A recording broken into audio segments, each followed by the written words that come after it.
శివుడి త్రిశూలం భూమిపైనే ఉందనే విషయం మీకు తెలుసా? కాశ్మీర్లోని దేవక్ అనే ప్రాంతంలో ఉన్న గౌరీకుండ్లో పార్వతీదేవి స్నానం చేసి శివలింగాన్ని ప్రతిష్ఠించి పూజించేది. ఆమె వెళ్ళిన తర్వాత సుదాంతుడు అనే ఓ రాక్షసుడు ఆ శివలింగాన్ని పూజించేవాడు. ఓ రోజు పార్వతీదేవి పూజలో ఉండగా సుదాంతుడు ఆమెను దర్శించుకోవడానికి ముందుకు వెళ్ళాడు.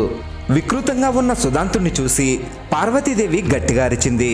పార్వతీదేవి ఏదో ఆపదలో ఉందని శివుడు తన త్రిశూలాన్ని సుదాంతుడిపైకి విసిరాడు. సుదాంతుడు తన భక్తుడే అని తెలిసి శివుడు తన త్రిశూలాన్ని వెనక్కి తీసుకోబోయాడు. తాను పూజించే దేవుడి చేతిలో మరణించి మోక్షం పొందడం కంటే భాగ్యం ఏముంటుంది అని సుదాంతుడు త్రిశూలాన్ని తీయొద్దన్నాడు.